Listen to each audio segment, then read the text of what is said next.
तुम्हारी ज़िंदगी बदलने के लिए शायद तुम्हें नई ज़िंदगी की ज़रूरत नहीं, शायद तुम्हें बस अपने जीने का तरीका बदलने की ज़रूरत है। सोचो ज़रा, तुम हर दिन सुबह उठते हो, वही फ़ोन, वही जल्दी, वही विचार और वही तनाव। रात तक तुम इतना कुछ कर चुके होते हो, फिर भी अंदर से लगता है कि कुछ ठीक नहीं है। तुम्हारी लाइफ चल रही है, लेकिन क्या तुम सच में उसे जी रहे हो? यहीं से माइंडफुल जेन हैबिट्स एक बहुत सिंपल लेकिन पावरफुल बात सिखाती है।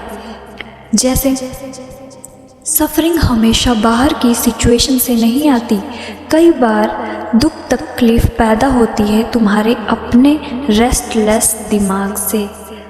तुम्हारा शरीर यहाँ है लेकिन दिमाग कहीं और। तुम खाना खा रहे हो लेकिन सोच फ्यूचर की रहे हो। तुम फैमिली के साथ बैठे हो लेकिन ध्यान फ़ोन में है। तुम रात को बेड पर हो लेकिन माइंड पूरे दिन को दोबारा जी रहा है। एक गहरा सच समझो, पीस, शांति तुम्हारी ज़िंदगी से गायब नहीं हुई है, तुम्हारा ध्यान उससे गायब हो गया है।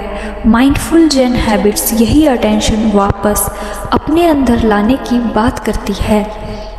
तुम्हारा माइंड हर समय कुछ ना कुछ चाहता है, कुछ नया, कुछ बेहतर, कुछ अलग।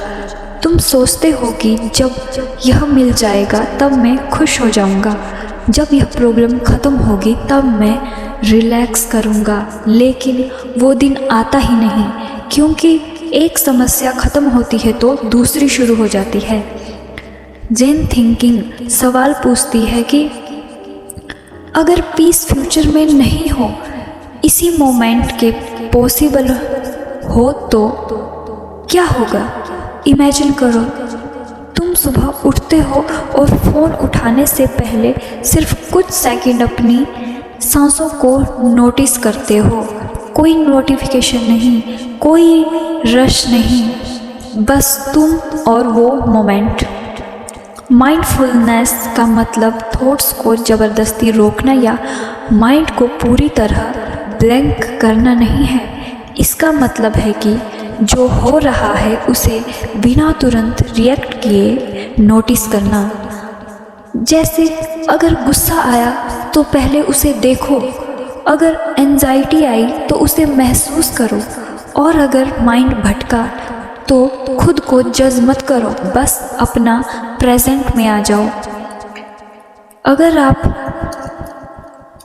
खुद को जज करेंगे तो प्रेजेंट में कभी वापस नहीं आ पाएंगे। और एक बहुत ही इम्पोर्टेंट बात, तुम्हारी बहुत सारी प्रॉब्लम असल में बाहर नहीं, तुम्हारे रिएक्शन में है। कोई कुछ कह देता है और तुम घंटों उसी के बारे में सोचते रहते हो। कोई प्लान खराब होता है और पूरा दिन खराब हो जाता है। जब कोई तुम्हें गुस्सा दिलाता है तो वो सीधे तुम्हारे अंदर गुस्सा नहीं डालता, पहले घटना होती है, फिर तुम्हारा माइंड उसका एक मतलब मीनिंग बनाता है और फिर तुम रिएक्ट करते हो। घटना और रिएक्शन के बीच एक छोटा सा गैप होता है। अगर तुम उस गैप को पहचानना सीख जाओ तो तुम्हारी इमोशनल लाइफ बदल सकती है। तुम्हारे थॉट्स हमेशा सच नहीं होते, लेकिन तुम हर थॉट पर एक बिलीव करते हो जैसे ही रियलिटी हो, मतलब जैसे वही रियलिटी हो। माइंड कहता है सब मुझसे आगे निकल रहे हैं और तुम कंपैरिजन में चले जाते हो। शांति पाने के लिए तुम्हें हर थॉट को ख़त्म नहीं करना है, बस हर थॉट के पीछे भागना बंद करना है।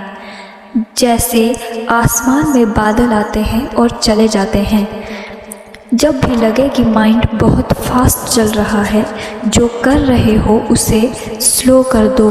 अगर चल रहे हो तो वो वॉकिंग फील करो, खा रहे हो तो अगर खा रहे हो तो वो टेस्ट नोटिस करो। तुम्हारी रोज़ की छोटी हैबिट ही तुम्हारे माइंड को शेप करती है।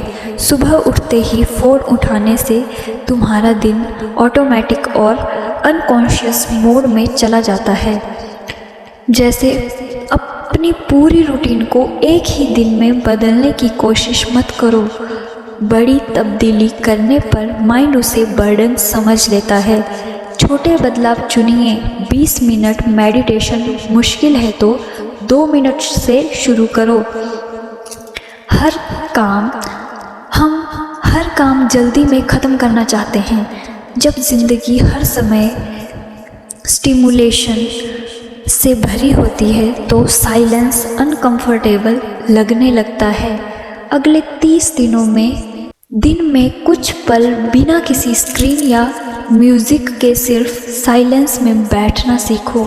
शुरुआत में थोड़ी बोरियत होगी, फिर बेचैनी, लेकिन उसके बाद एक गहरी शांति महसूस होगी। असली माइंडफुलनेस तब शुरू होती है जब चीज़ें तुम्हारे हिसाब से नहीं चलती।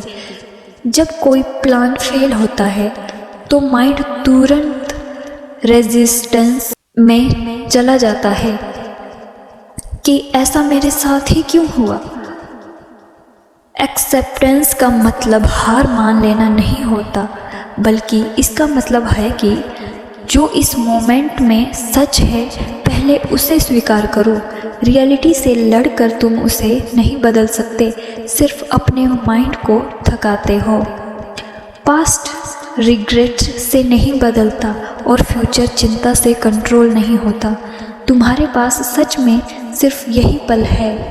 इमोशन एक लहर की तरह है, आती है, रहती है और चली जाती है। जब एक फेलियर होता है और तुम कहते हो मैं फेलियर हूँ, तो तुम लहर को अपनी पहचान बना लेते हो। माइंडफुलनेस तुम्हें घटना और अपनी पहचान के बीच अंतर दिखाती है। दूसरों की परफेक्ट लाइफ देखकर अपनी ऑर्डिनरी लाइफ से दूर मत हो। कंपैरिजन सिर्फ तुम्हारा ध्यान उस चीज़ पर ले जाता है जो तुम्हारे पास नहीं है। बदलाव अचानक नहीं होता, यह एक पेड़ की तरह चुपचाप बढ़ता है। हर दिन का 5 मिनट का साइलेंस और अवेयरनेस 30 दिन बाद तुम्हारी दृष्टि पूरी तरह बदल देता है। शांति पाने के लिए नई आदतें जोड़ने से ज़्यादा अननेसेसरी आदतें हटाना, जैसे ओवर थिंकिंग, तुरंत रिएक्ट करना, लगातार फ़ोन स्क्रॉल करना ज़रूरी है। ये आदतें आपको हटाना लाइफ में बहुत ज़रूरी हैं। अगर किसी दिन हैबिट टूट जाए या तुम रिएक्ट कर जाओ तो खुद को कोसने के बजाय बस नोटिस करो और अगले मोमेंट से वापस आ जाओ। यह परफेक्शन का नहीं, प्रोग्रेस का रास्ता है। 30 दिनों में तुम्हारी परिस्थितियां शायद न बदलें, लेकिन परिस्थितियों को देखने वाला तुम्हारा माइंड बदल जाएगा। शांत जिंदगी का मतलब समस्या मुक्त जिंदगी नहीं। तूफान फिर भी आएंगे, चैलेंजेस फिर भी आएंगे, लेकिन अब वे तुम्हें अपने साथ बहाकर नहीं ले जाएंगे, क्योंकि तुमने अपने अंदर लौटना सीख लिया है। कल सुबह सिर्फ एक छोटी सी हैबिट से शुरुआत करो। 5 मिनट की साइलेंस, एक माइंडफुल वॉक या बिना फ़ोन के खाना खाना।